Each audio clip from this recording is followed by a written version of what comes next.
Pouvez-vous vous présenter brièvement et nous dire en quelle fonction vous parlez aujourd'hui? Bonjour, alors je m'appelle Fabrice Rode, je suis directeur du lycée des Arts et Métiers et je suis ici membre du conseil d'administration de la Fondation Zomo. Donc je me présente aujourd'hui avec deux casquettes, en tant que membre actif de l'éducation nationale et en tant que membre d'une association qui promeut justement l'éducation artistique et la culture. Que signifie l'éducation artistique et culturelle pour vous? Quelle est votre vision personnelle de l'EAC? Pour moi, l'éducation artistique, c'est beaucoup plus qu'un cours de musique ou un cours de dessin. C'est une approche globale. Il y a deux grands piliers. Il y a une fois la culture, c'est justement notre patrimoine, nos expositions, nos œuvres d'art, et aussi l'éducation artistique, où c'est plutôt inventer quelque chose, analyser, avoir un regard critique. Donc pour moi, vraiment, l'éducation artistique et la culture, c'est développer un mindset pour regarder les choses de manière critique et pour pouvoir les analyser. Et comment pourriez-vous décrire la situation de l'EAC actuellement au Luxembourg? Je crois que les dernières années, on a fait beaucoup d'efforts. Donc on est plutôt dans une phase transitoire. Il y a encore du chemin à faire, c'est certain. Mais durant les dernières années, on a quand même fait beaucoup d'efforts.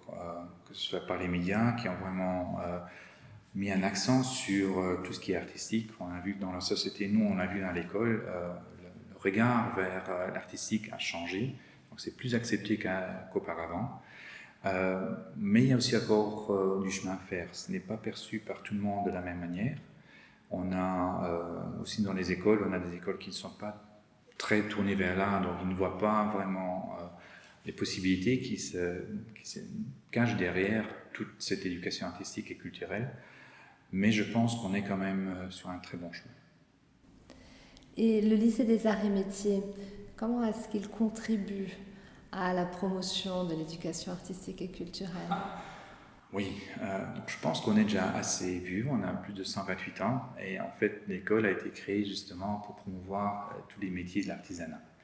À ce moment-là, c'était vraiment encore le métier et l'art ensemble et c'était vraiment encore une nécessité pour la société. Aujourd'hui, c'est un peu changé. On a beaucoup plus de digital dedans et les lycée des Arts et Métiers a toujours su justement innover et changer les formations pour qu'elles répondent aux besoins d'aujourd'hui. Donc, ce que nous on fait, on offre aux élèves justement un environnement où ils peuvent se développer, où ils peuvent justement expérimenter, faire des fautes, apprendre de leurs fautes, analyser critiquement, travailler ensemble. Justement, les deux piliers que je parlais avant, c'est ce qu'on essaie de mettre en œuvre. On a encore d'autres aspects. On a regardé, on était une des premières écoles à mettre les résidences d'artistes en milieu scolaire, donc aussi de l'expérimentation là-dedans. On offre des possibilités d'exposition des élèves à l'extérieur du lycée avec des partenariats qu'on a avec différentes institutions.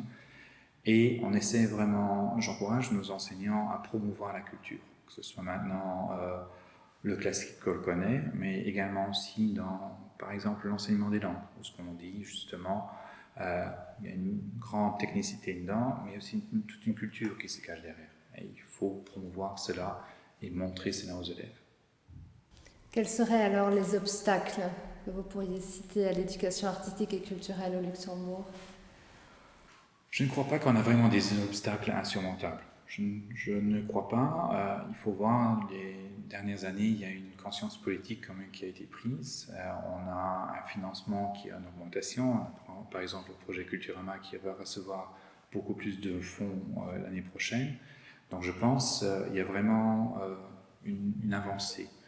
Je ne vous cache quand même pas aussi que j'ai certaines inquiétudes. On voit par exemple qu'on a de plus en plus de problèmes que nos élèves trouvent des stages dans le milieu artistique. C'est dû au fait que les entreprises sont souvent très petites. Une, deux personnes n'ont pas de ressources RH et ils ne comprennent plus l'utilité d'engager des stagiaires, surtout s'ils doivent encore les rémunérer. Et là, je pense que certains d'entre eux, de part de leur métier, ils vivent dans le présent et ils ont du mal à se projeter dans le futur, de voir comment est-ce que la société, comment est-ce que tout l'environnement sera dans 10, 15 ans. Et ils ne voient pas justement qu'il faut investir aujourd'hui pour avoir quelque chose de demain.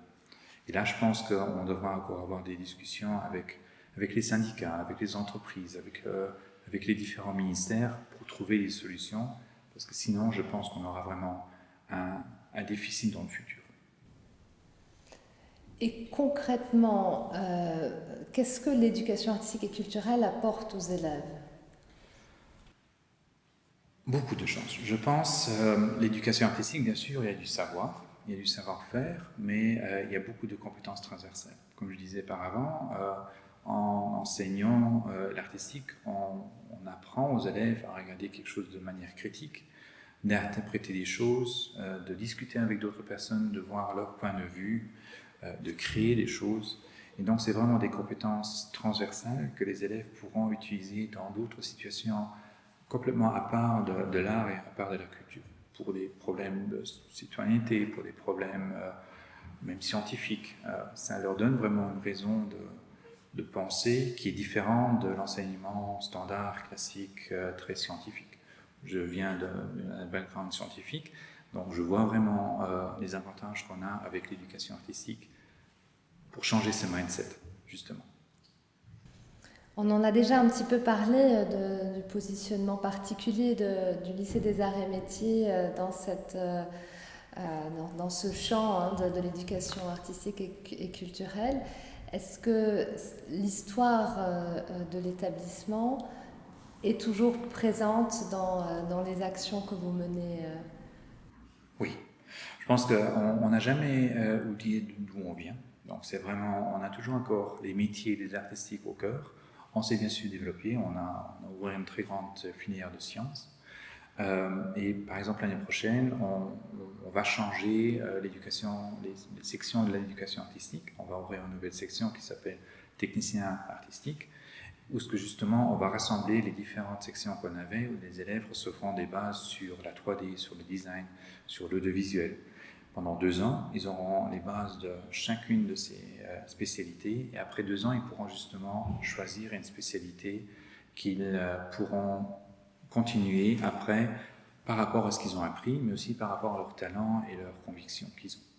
Donc, on est toujours dessus. On ouvre justement la possibilité aux élèves d'avoir un environnement hybride, ce qu'ils apprennent justement le manuel, qui est très important, mais aussi le digital. Et ils arrivent justement à se développer, à mieux se rencontrer dans la société d'aujourd'hui. Et alors, pour conclure, est-ce que vous pensez que l'éducation artistique et culturelle peut sauver le monde? C'est une question très grande, je dirais même presque une question philosophique. Alors, premièrement, il faut voir est-ce que le monde doit être sauvé.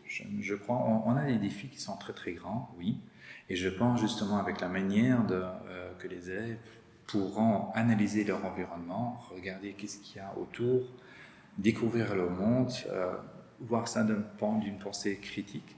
Je pense que ça peut aider justement à surmonter des problèmes qu'on a aujourd'hui. Je pense que l'éducation artistique ne va pas répondre aux problèmes, mais je pense qu'elle va poser des bonnes questions. C'est déjà pas mal. Merci beaucoup. Merci aussi.